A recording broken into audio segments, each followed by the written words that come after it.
Hoy vamos a hablar de jugadores, vamos a ponerlos en lista con un top 10 y vamos a hablar de su rendimiento en todas las Final Four, así que no os lo perdáis porque vienen jugadorazos aquí al canal.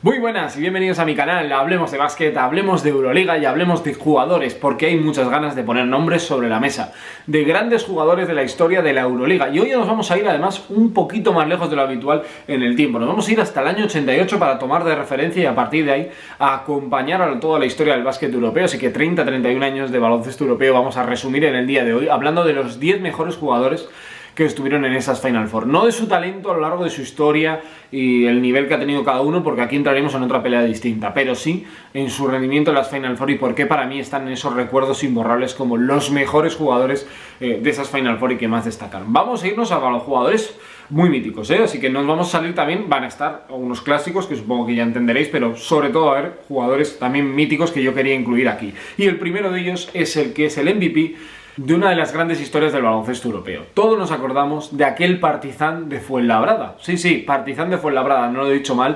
La guerra de los Balcanes fue muy dura y una de las historias más impactantes que además hemos visto en un reportaje hace no tanto, bueno, ya han pasado unos años de aquello, pero que sigue muy vigente, fue lo que sucedió con el Partizan de Belgrado y fue el primer título de Zeljko Obradović y fue el MVP del que vamos a hablar, que entra en el número 10, que es de Danilović, que ahora mismo es presidente de la Federación Serbia de Baloncesto, pero Danilović, un icono, uno de los primeros jugadores que más me gustó del básquet europeo, que terminaba en la Kinder su carrera en Bolonia, fue el icono, uno de los jugadores más llamativos. Hay gente que se podría quedar con Djordjevic con aquel triple a la peña, pero realmente la historia de Partizan de Fuenlabrada fue tremenda y lo que se vivió en aquel año 92, con aquel título de Obradović, que dejó las pistas para ser entrenador y acabar consiguiendo el título, fue absolutamente genial. Y Danilović lo quería incluir aquí porque era un jugador que no había hablado nada de él en el canal, que era un jugador de mucha clase, que fue también buque insignia de esa generación. Luego es cierto que ya apareció Bodiroga, estaba Divac también, pero estaba en la NBA, luego ya llegó el momento de Stojakovic, y se queda un poco ahí a caballo, hay gente que lo tiene un poco olvidado, pero Danilović era un pedazo de jugador que estuvo en la NBA también,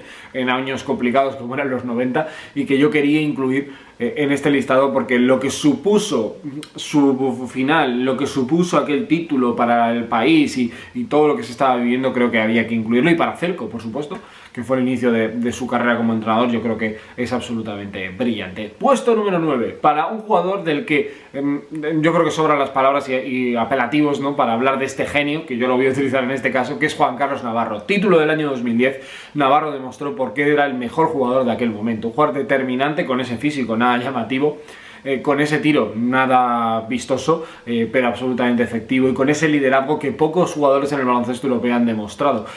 Solo tiene ese MVP de ese título porque en 2003 estaba, pero en un rol muy diferente. De hecho, es un jugador que va a aparecer en el listado, el que consiguió el MVP de aquella temporada, pero teníamos que hablar de Navarro porque no se entiende la historia de los últimos 15 años de la Euroliga sin Juan Carlos Navarro, sin la bomba, sin sus tiros espectaculares, sin sus grandes actuaciones, sin sus momentos de pick and roll que te rompía y metía un pase picado abajo o buscaba ese tiro con el step back para buscar la canasta, las bombas tan famosas también. Bueno, Navarro tenía que estar en este listado sí o sí. Puesto número 8, vamos a irnos a hablar de Saras Jasikevičius, porque en el año 2005, en el año que jugó contra Baskonia en la final en Moscú, fue el líder absoluto del equipo de Pini Gerson. Y hay que acordarse de él, y hay mucha gente que ahora ya lo olvida porque es un gran entrenador, pero Saras Jasikevičius es un base que ha marcado el baloncesto europeo.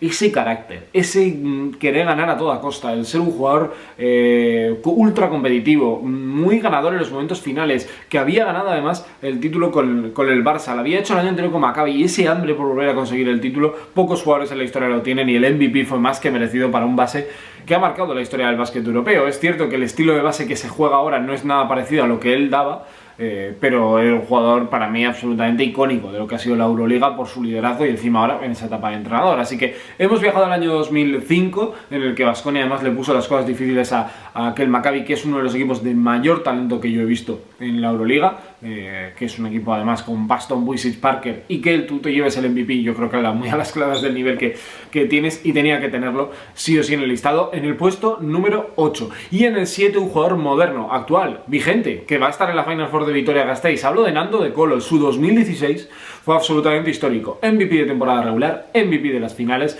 y con momentos mágicos, triples imposibles, y fue su primera gran carta de presentación en el baloncesto europeo. Y dijo: aquí estoy, de la mano de Itudis, que fue El entrenador que le hizo ya después de su etapa en NBA convertirse en el pedazo de jugador que es ahora, más definitivo, más parecido a Navarro y Spanulis que a un jugador que en sus primeros años era muy buen anotador pero bastante egoísta. Yo creo que le ha dado ese salto de calidad, está muy agradecido, siempre lo dice, al técnico griego, y De Colo hizo un año tremendo, ¿no? Y aquella prórroga jugó muy bien para que el equipo consiguiera el título después de tantos años, después de tantos problemas y finales perdidas ante Olympiacos y semifinales en las que caían en los compases finales también ante los del Pireo, conseguir ese título, que es el primero de momento y el único hasta el día que grabó el vídeo del jugador francés en el CSKA de Moscú.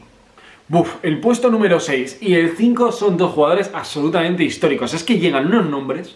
Tengo por aquí el listado que lo tengo apuntado porque si no se me iba a ir y quería recordarlo. MVP del año 95. Y ya cuando he dicho el 95 habrá muchos por aquí en el canal que ya habéis caído de quién voy a hablar. De Arvydas Sabonis.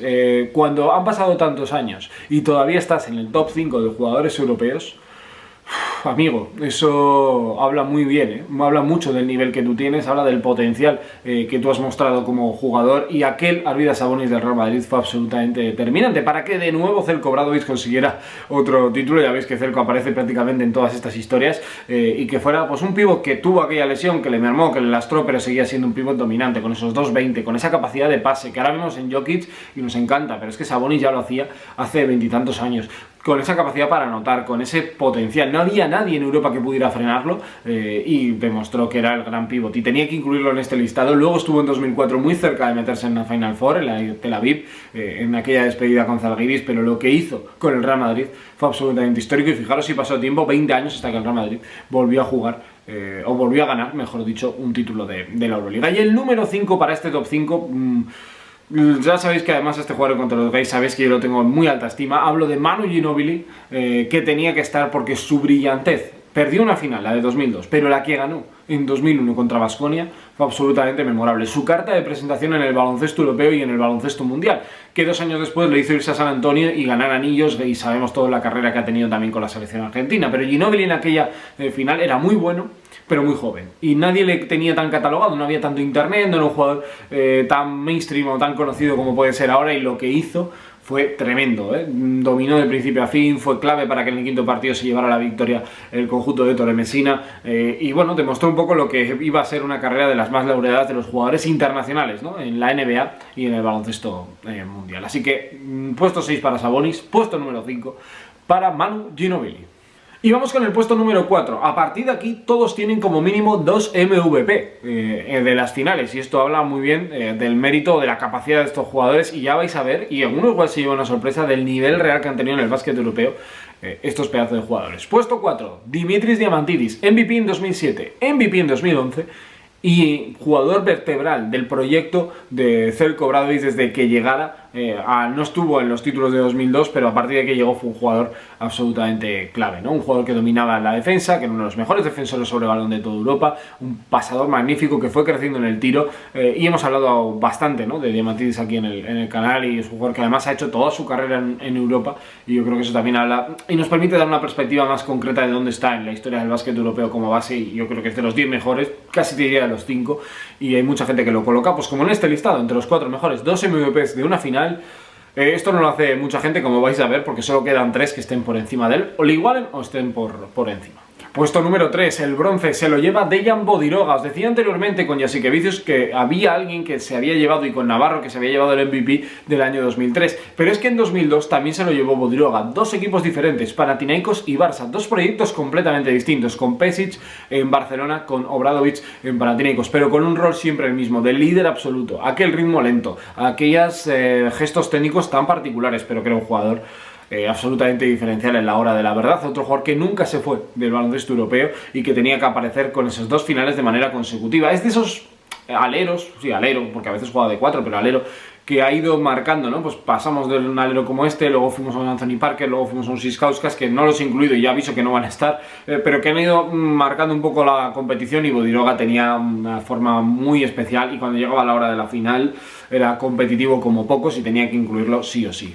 Y la plata se la lleva Vasilis Spanoulis, un jugador que supongo que lo esperabais aquí, pero lo que igual no esperabais es que tuvo 2 MVPs con 2 equipos diferentes. 2009 se llevó con el Panathinaikos, he dicho bien Panathinaikos, y se lo llevó también con Olympiacos años después, en aquella historia tan maravillosa que consiguió con el conjunto del Pireo, en el que se convirtió en el líder absoluto, en el que apareció en 2 títulos consecutivos para el conjunto griego y apareció en la final en 2015, también lo hizo en 2017, donde no consiguió el título, pero también dejó momentos absolutamente mágicos. Sus momentos ante el CSKA, imborrables. Su dominio del pick and roll central, que lo ha convertido en una tradición ya en el básquet de Euroliga, clave. Y para entender además a un jugador que no era un gran tirador, pero aparecía en los momentos de la verdad, y que cuando quedaban un par de minutos, los compañeros le daban la bola y le dejaban generar, porque era un absoluto líder, y lo sigue siendo. Ahora ha bajado físicamente, pero indudablemente es un jugador imprescindible en la historia del baloncesto de la Euroliga, del baloncesto continental, porque es un jugador de altísimo nivel que teníamos que tener aquí. Y en el número 1, un jugador que es el único que tiene 3 premios de MVP. Se dice pronto, ¿eh? Y yo creo que hay que hablar de él, y por eso también he alargado un poco el top, por el último y por el primero, que creo que son jugadores que tenían que entrar. Luego ha estado Sabonis en medio, pero este absolutamente especial. Y también hablar de un equipo que yo no lo viví, no tenía uso de razón cuando estaba la Yugoplástica de Split, pero hablar de Toni Kukoc es hablar de la historia del baloncesto europeo. 3 MVPs de las finales. Lo consiguió con la Yugoplástica y lo hizo también con la Benetton de Treviso. Jugador muy especial, un jugador muy moderno para su tiempo, ¿no? Capaz de jugar con 2.07 por fuera, con muy buen tiro exterior, que echaba el balón al suelo. Seguramente muchos recordarán su etapa en Chicago Bulls, pero en Europa lo hizo absolutamente todo. Es de esos europeos que triunfó en Europa para salirse luego a la NBA.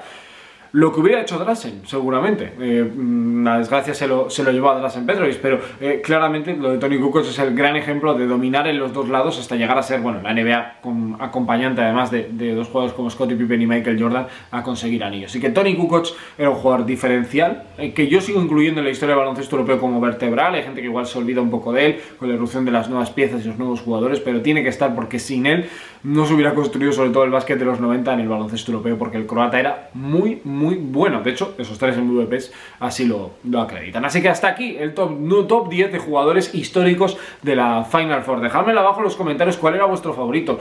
Si os gustaría incluir algún MVP más de todos los que ha habido unos cuantos que he dejado fuera. Pues es que hemos dejado fuera a Luka Doncic, hemos dejado fuera a Andrés Nocioni, ponernos a la época más moderna. Pero es que ha habido tantos y tan buenos, pero yo quería incluir especialmente a estos que cada uno ha ido explicando un poco la historia de su equipo y la historia del baloncesto europeo en los últimos 3 años. Así que nos vemos en el próximo vídeo. Disfrutad de la Final Four, porque estamos ya a 24 horas, poquito menos si veis el vídeo en jueves, que es el día que sale publicado. Así que nos vemos en el próximo vídeo, que os vaya muy bien. Hasta luego, adiós.